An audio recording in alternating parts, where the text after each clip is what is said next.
Moi Lépinière et Motricité Québec, connue aussi par l'acronyme MEMO Québec, vous souhaite la bienvenue. Le sujet de notre échange aujourd'hui porte sur les clés de l'intégration au marché du travail. À travers les discussions et les échanges, nous nous adressons particulièrement aux personnes vivant avec un handicap intéressées par le thème du maintien et de l'intégration en emploi. C'est ainsi que nous allons aborder les questions qui concernent la candidature, les compétences, les préjugés, la relation avec l'employeur, la relation avec les collègues, la limitation, les obstacles et les diverses stratégies pour intégrer le marché du travail. Afin de parler des défis liés au maintien et à l'accès en emploi, vous allez pouvoir entendre 3 panélistes inspirants, dont une conseillère en orientation, une employée en situation de handicap et un employeur. Les voici. Bonjour, mon nom est Marie Ducharme, je suis conseillère d'orientation à l'accueil et soutien aux étudiants en situation de handicap de l'UQAM depuis 6 ans. Par contre, j'ai quand même cumulé 13 années d'expérience en employabilité pour les personnes en situation de handicap afin de les aider à intégrer le marché du travail, toute clientèle confondue, donc tout handicap confondu. Et voilà, ça me fait plaisir d'être ici. Bonjour, mon nom est Patricia Kearns. Je suis ici aujourd'hui de parler de mon intégration dans le milieu du travail. J'étais diagnostiquée avec le sclérose en plaques, ça fait 10 ans.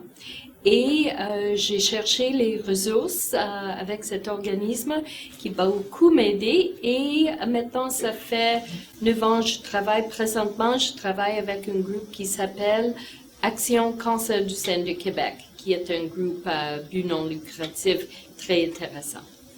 Bonjour, mon nom est Pierre Brisebois, je suis directeur général de la radio CKVL à Montréal, sur la fréquence 100,1.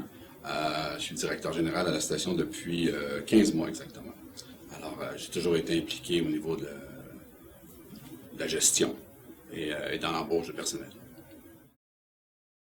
Sur quels éléments les personnes ayant un handicap doivent-elles se baser lorsqu'elles postulent sur un emploi pour se donner les meilleures chances?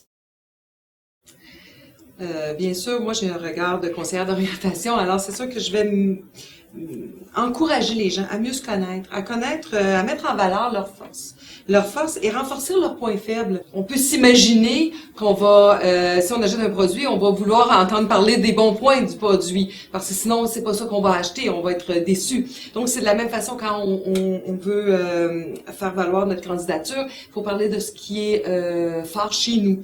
Il faut quand même faire preuve de réalisme, à mon avis, quand on fait un choix de carrière ou un poste. Et ça, je pense qu'accompagné d'un conseiller en emploi ou même une réflexion personnelle permet d'aller chercher un poste qui nous ressemble, qui correspond à nos énergies qu'on veut donner, à nos capacités. Je pense que ça, c'est quelque chose d'important dans la démarche.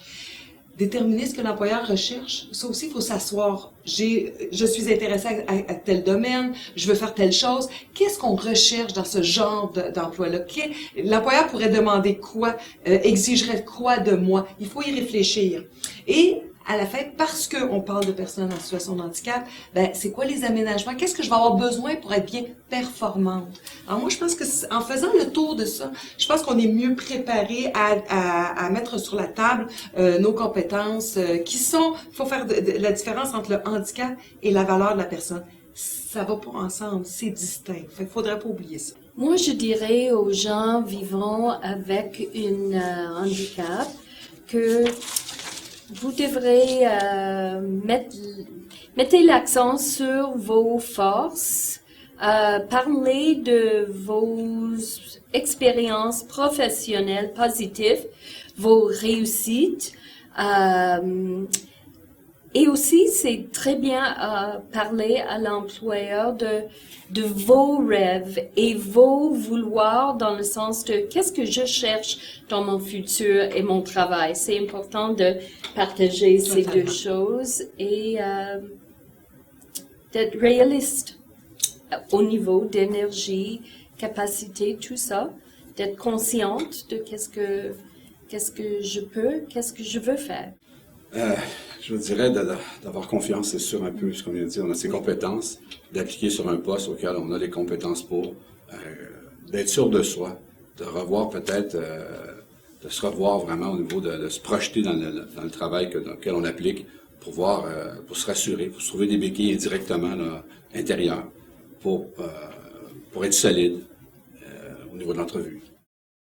Que peut faire une personne en situation de handicap pour démontrer à l'employeur qu'elle possède les compétences pour le poste visé? Ben, écoutez, moi, ce que je trouve bien important, c'est que l'employeur, il ne faut pas qu'il voit l'embauche comme une bonne action. C'est plutôt un rapport égalitaire. Donc, c'est sûr et certain que la personne doit se présenter avec, comme j'ai dit tout à l'heure, une bonne connaissance de soi et d'être capable de démontrer ses compétences. Et surtout, les compétences qui sont pas mal espérées par la plupart des employeurs. Il y a l'espèce de compétences génériques qu'on appelle, qui sont reconnues de tous. Donc ça, il faut les connaître et être capable de donner des exemples concrets de ce qu'on a fait à ce niveau-là. Il y a la Conference Board qui a fait une liste un peu des habiletés recherchées qui est assez universelle. Donc moi, je pense que c'est important. On parle de communiquer, d'être créatif, de résoudre des problèmes, d'être responsable. Mais tout ça est possible indépendamment de ce qu'on a comme savoir-faire et de savoir, c'est-à-dire diplôme et expérience de travail, mais c'est plus dans ce que je suis comme personne. Donc, je pense que si on prend ces habiletés-là, qu'on est capable d'en faire une démonstration, moi, je pense que c'est vendu. Je rajouterais aussi d'utiliser des exemples concrets qu'on a fait dans le passé, qu'on peut démontrer, qu'on peut transposer en entrevue. Dans les compétences qu'on a par rapport à un travail qu'on a fait dans le passé, un historique, dans le fond, pour démontrer à l'employeur que, regardez, je suis capable de faire ça, dans le passé, j'ai fait ça. Les réalisations qu'on a, c'est ce que je cherchais. Démontrer les réalisations qu'on a faites, puis en transposant ces réalisations-là sous forme d'exemple pour le travail qu'on applique. Je suis d'accord. Je pense que c'est important de parler de votre expérience et les exigences de cet emploi et que les expériences sont en ligne directe, qu'il y a un match, un bon fit de qu'est-ce que nous avons accompli dans notre travail passé et l'embauche. C'est aussi important de rassurer l'employeur qu'il y a des solutions à vos limitations et de parler de ça clairement, honnêtement, et de montrer les solutions faciles. Croyez-vous qu'il existe encore des préjugés à l'endroit des personnes vivant avec un handicap? Oui, il y a encore des préjugés, c'est sûr, mais les préjugés, je les cadrais un petit peu de plus en plus dans un manque d'information. C'est plus, je dirais, de l'ignorance que peut-être volontairement d'émettre des préjugés et de rester sur ses positions. Je pense qu'on est dans une ère où la tendance à la performance elle est grande. Donc, le lien entre le handicap et la performance, les employeurs ne voient pas toujours facilement ne fait pas la distinction. Ils ont l'impression que peut-être la personne ne sera pas performante à cause du handicap. Et ça, c'est important d'en faire la différence. Il y a encore des lieux qui sont pas accessibles. Faut se le dire, on est au Québec, je veux dire, il n'y a pas de grands principes sur les bâtiments, alors on a encore de difficultés à s'y rendre. Il y a beaucoup peut-être de tâches administratives liées des fois à certaines embauches à ce niveau-là. Donc, il y a des perceptions qui doivent être expliquées auprès des employeurs par de l'information. Et je pense que la personne qui a un handicap est la mieux placée pour l'expliquer.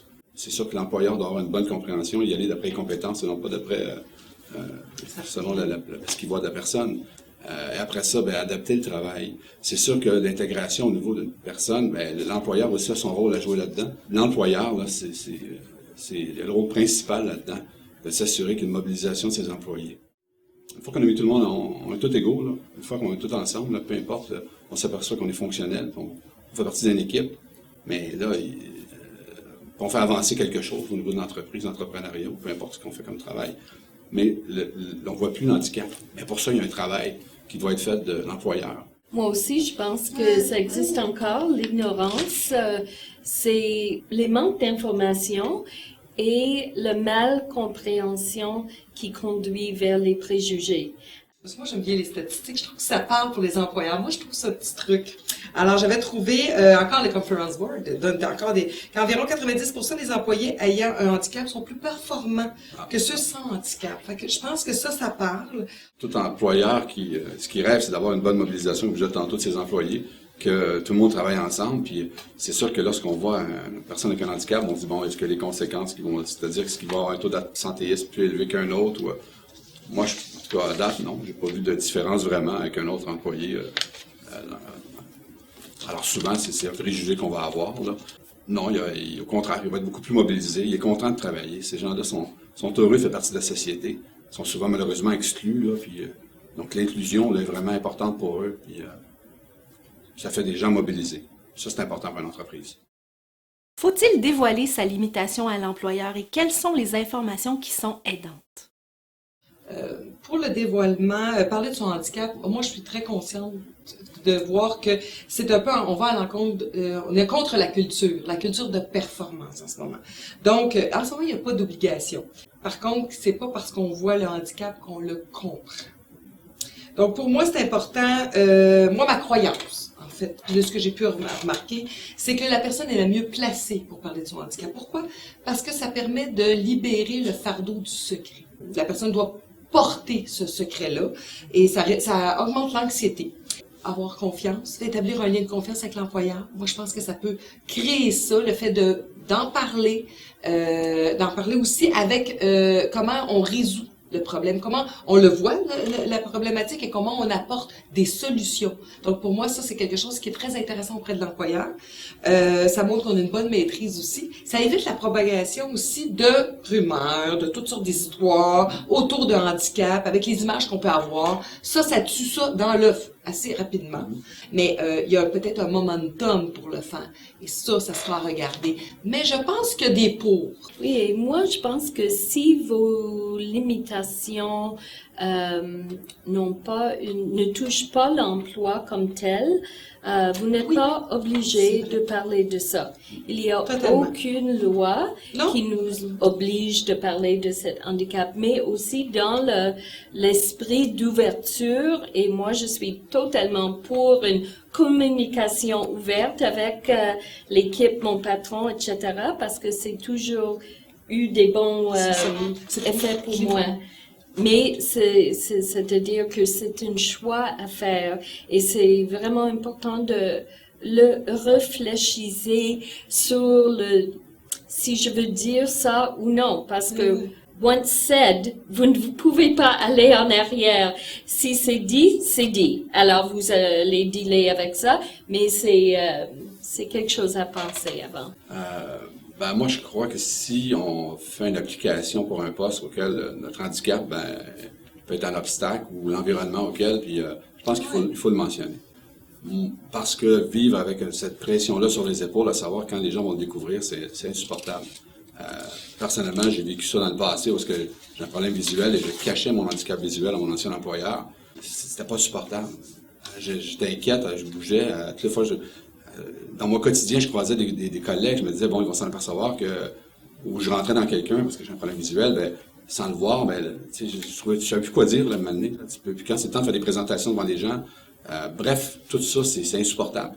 Donc, je conseille beaucoup plus de le mentionner, de dire les choses telles qu'elles sont.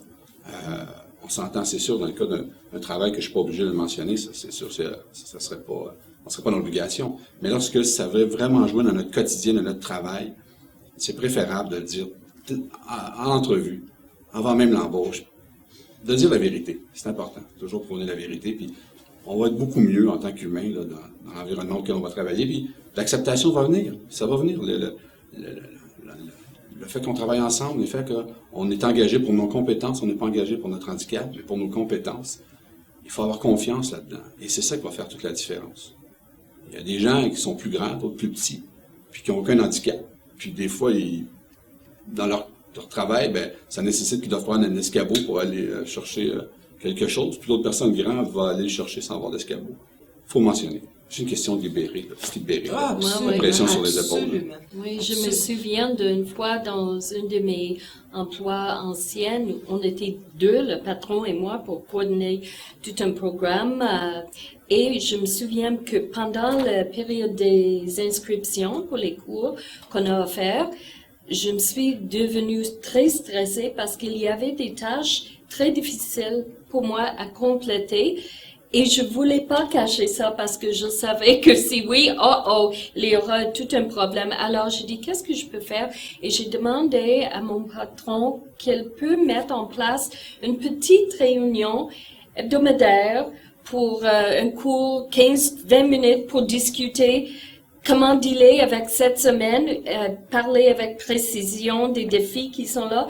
Elle était tellement contente que j'ai mentionné, on a trouvé un moyen ensemble et je me sentais beaucoup mieux. Mais le stress est terrible. Ouais, puis c'est le même employeur qui a engagé les collègues, donc souvent il y a de la... S'il a choisi son personnel, ces gens-là, ben, sont tous empathiques que nous on l'est. Donc il y a une compréhension qui s'installe. Puis il y a de l'aide qui arrive. Puis c'est normal, on a tous nos limites, hein, même quelqu'un qui n'a aucun handicap est limité, là. Doit-on parler de ses limitations avec les collègues? Moi, je le prendrais différemment. Je pense que si les choses ne sont pas dites auprès de nos collègues, c'est-à-dire de bien expliquer nos besoins, en fait, est-ce qu'on est obligé d'expliquer tout notre handicap? C'est une chose, mais d'expliquer nos besoins liés à notre handicap. Moi, je pense que on va éviter peut-être des perceptions de nos collègues qui pourraient voir comme une passe droite si on demande un certain équipement ou un certain aménagement ou un surcroît de travail parce que notre travail est réaménagé. Donc ça, pour empêcher ce genre encore une fois, de pensée qui pourrait arriver auprès de nos collègues puis qui pourrait mal nous percevoir, idéalement, moi, je pense que c'est important d'expliquer les besoins. Pourquoi moi, j'ai, mettons, un horaire flexible si ça a été donné parce que j'ai des traitements le matin ou je dois faire telle chose. Et pour moi, la question de est-ce qu'on doit parler aux collègues sur nos maladies ou handicaps, c'est vraiment une question d'écouter nos instincts, parce que je pense que nos instincts peuvent nous guider beaucoup dans ça. Il y a des gens avec oui, je veux parler, je veux être capable de m'exprimer. Et il y en a d'autres que peut-être moins. Alors, c'est premièrement parler, écouter vos instincts. Puis moi, j'ajouterais les limites, tout simplement, en connaissant nos limites, puis en parlant à nos collègues de nos limites. Encore là, il y a des gens non avec aucun handicap, ils sont limités dans différentes fonctions, puis ils vont être à l'aise de transposer un collègue, dire écoute, je suis pas en mesure de pouvoir le faire, veux-tu me donner un coup de main? Alors, c'est la même chose. Alors, handicapé ou pas, on a nos limites. Nous-mêmes, des fois, on peut aider, pas nous, mais des personnes handicapées peuvent aider au niveau du travail, un collègue, à plusieurs niveaux. Voilà. Oui, et d'après mon expérience, les gens veulent savoir qu'est-ce qui se passe, qui êtes-vous, et les gens veulent aider aussi. Oui, bien sûr, tout à fait. Et puis moi, je pense qu'aussi les qualités de eux qu'il a développées par rapport à son handicap peut m'apporter un aide à moi, à des faiblesses que je pourrais avoir. Moi, je pense à mon collègue qui voit peu. Il a une mémoire phénoménale. Pour moi, c'est difficile souvent de retenir. Alors, ensemble, on fait une équipe du tonnerre, là. Au bureau, c'est très reconnu à ce niveau-là. Fait que moi, je pense que, moi, je dis, travailler avec des personnes en situation de handicap, c'est voyager dans un monde de créativité. Les gens ont des façons de faire pour pallier à certaines problématiques. Vous pouvez être surpris. Fait que pour moi, je fais un voyage. C'est vrai qu'on réalise qu'on a, dans le cas de nos membres, on a tous nos membres, on voit que, mon Dieu, je ne peux pas me plaindre, puis non. quand ça, je vais faire ça différemment. Oui. La prochaine fois, au lieu de chialer, on va dire, ouais, mais dans le fond, je vais essayer de le faire d'une main. Je vais essayer de le faire d'un doigt. On va voir comment que... Alors, il y a un travail en arrière de ça pour sensibiliser les gens, puis c'est vrai. Ça humanise une entreprise. Comment peut-on se préparer à parler de ses limitations fonctionnelles? Oui, je pense que la personne qui veut parler de ses limitations doit être préparée et il y a un momentum pour ça. À l'entrevue, c'est possible de le faire. Encore une fois, quand le moment est opportun. On parle de ça, à mon avis, à la fin, parce que l'entrevue est là pour voir chez la personne ses forces, voir les liens, ce qu'elle peut amener au poste. Donc, c'est là qu'on doit parler de nos compétences et tout ça. Fait que pour moi, c'est pas le bon moment. À la fin, quand on sent que il y a des choses qui sont établies, que peut-être qu'il y a une bonne possibilité d'entendre, on peut glisser et d'expliquer nos besoins. Encore une fois, je ne parle pas de limitation, comprenez-moi bien, c'est des besoins.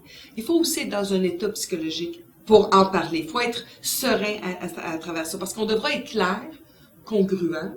On doit passer notre message en expliquant bien c'est quoi nos besoins, c'est quoi les aménagements qu'on aurait besoin pour faire ça, et bien expliquer le besoin qu'on a associé à nos handicaps. Mais je pense qu'encore une fois, la meilleure personne pour parler de soi, c'est soi-même. Oui, ben oui, je pense que ça prend beaucoup d'énergie, ça prend beaucoup de confiance d'aller chercher, d'aller essayer de faire des entrevues, tout ça, mais ça vaut vraiment la peine parce que quand vous trouvez prête, et oui, il faut utiliser toutes les ressources qui sont là pour bien préparer, mais quand vous êtes prête et vous êtes devant la personne qui est capable de dire oui, on va vous employer, c'est un bon échange. Vous regardez bien dans les yeux de l'employeur et vous parlez de, comme vous dites, vos compétences. Vous pensez, qu'est-ce que j'ai fait dans mes anciens emplois? J'étais bonne. Alors, vous passez cette information et après ça, c'est comme le plancher est ouvert.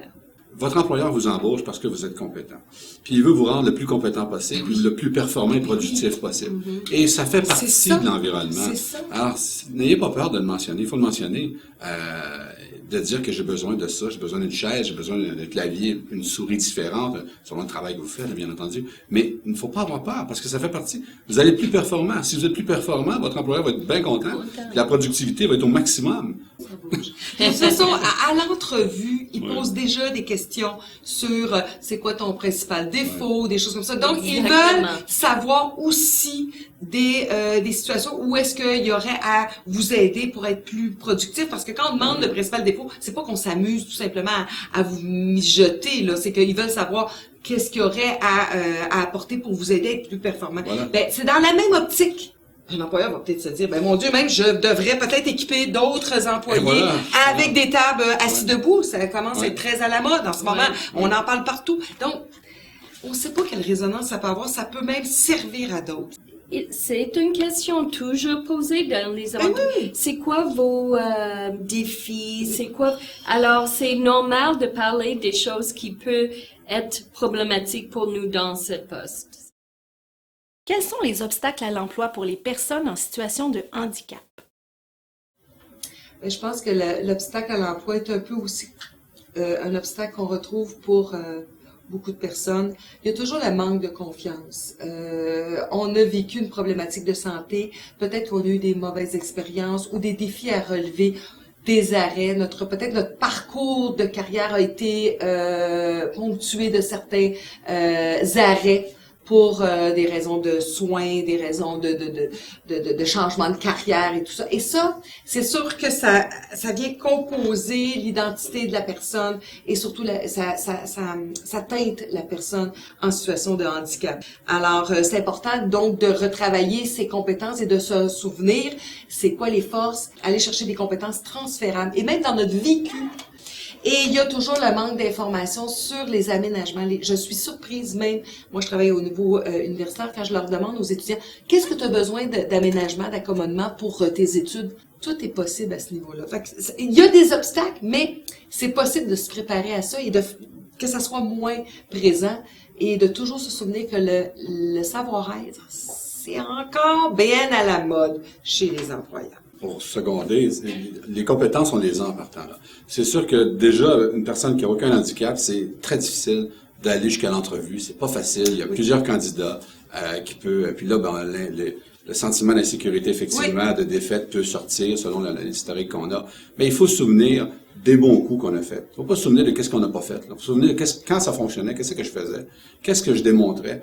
Quand le dernier travail que j'ai eu, qu'est-ce que j'ai dit en entrevue, quelle statistique j'ai amené, quelle information j'ai pu amener à la personne qui me passe en entrevue pour lui démontrer vraiment mes compétences et non pas ce que j'ai pas fait.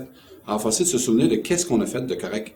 C'est très bien de réfléchir aussi dans mon passé que oui, il y avait une période où je me sentais pas capable, ça me surprendrait parce que je suis une femme très engagée, performante, mais c'était vraiment quelque chose.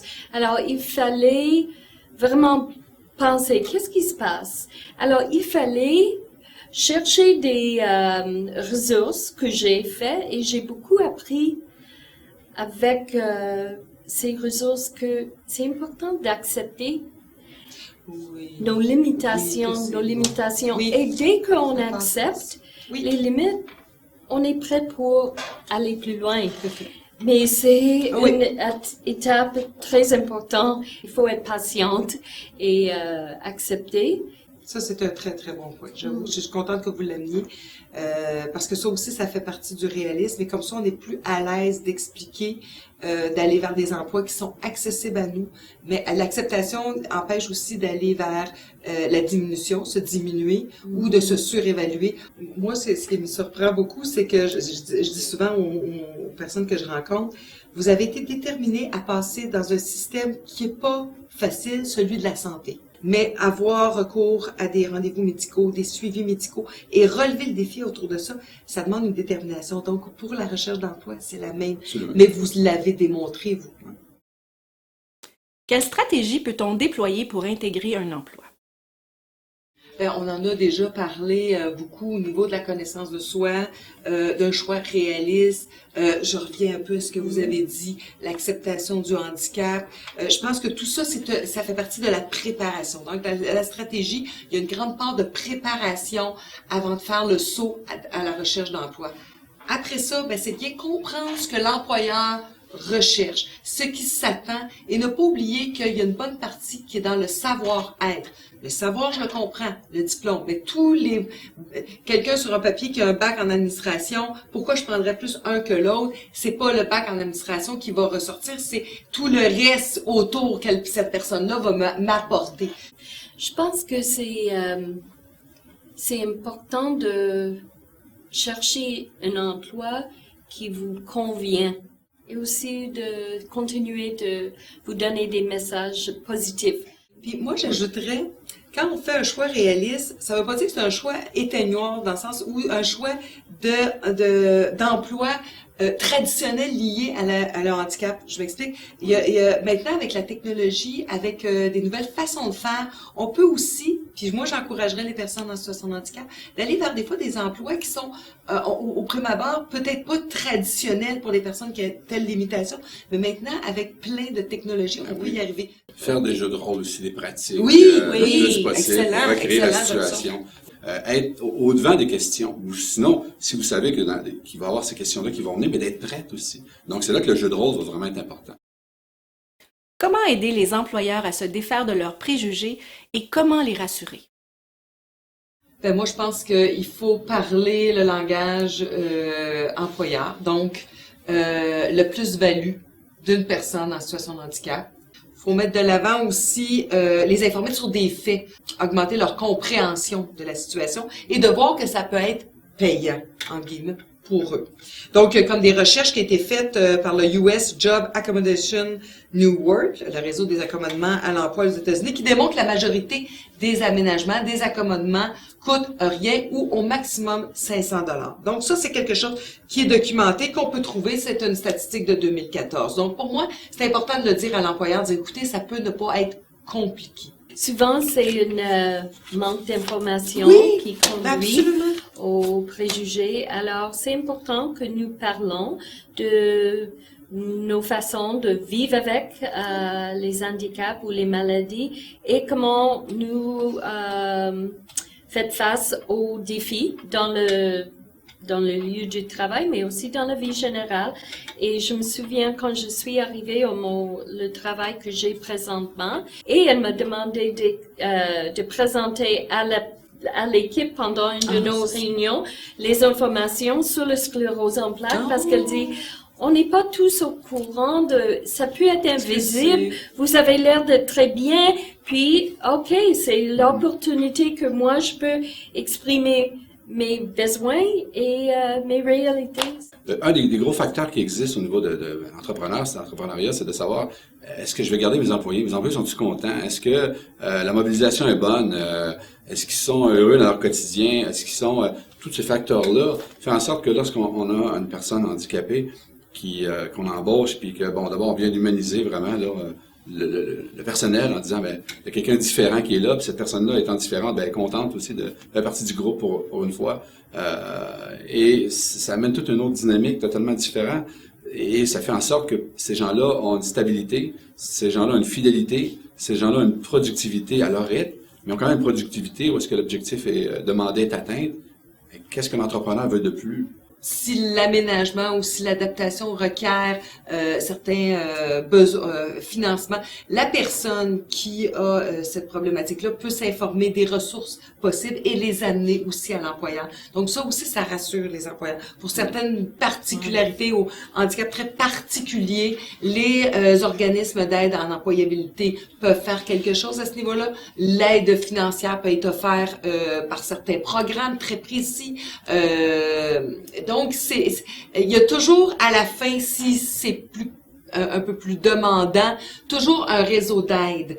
Mais on se rend compte que la plupart des intégrations, il y en a une bonne partie qui se fait sans ces programmes-là. Mais ils existent. Puis si à la limite on en a besoin, alors pourquoi pas les utiliser? Il n'y a pas de honte à ça. Il y a des organismes qui se spécialisent là-dedans. Les organismes d'employabilité. Puis en tant qu'entrepreneur aussi, quelque part, nos employés doivent refléter aussi la société. Absolument. Hein? Donc, on doit avoir une inclusion quelque part. Donc, c'est le fun. Quand on voit des photos de party de Noël puis que ça représente la société, que ce soit pas juste un type ou ça fait toute la différence. On montre vraiment qu'on est une entreprise et on fait affaire encore là avec des humains. Donc, on démontre que notre entreprise vraiment est humaine. Vous réfléchissez, mais en fait, il y a plein d'études, plein de monde qui se sont penchés là-dessus, qui se disent que c'est aidant, c'est encourageant, c'est intéressant d'avoir une personne en situation de handicap. Alors, pourquoi pas oser? Nous vous remercions au nom de Moelle épinière et Motricité Québec. Pour avoir plus d'informations sur le sujet abordé aujourd'hui, nous vous invitons à contacter le service d'employabilité de Mémo Québec. N'hésitez surtout pas à partager cette vidéo.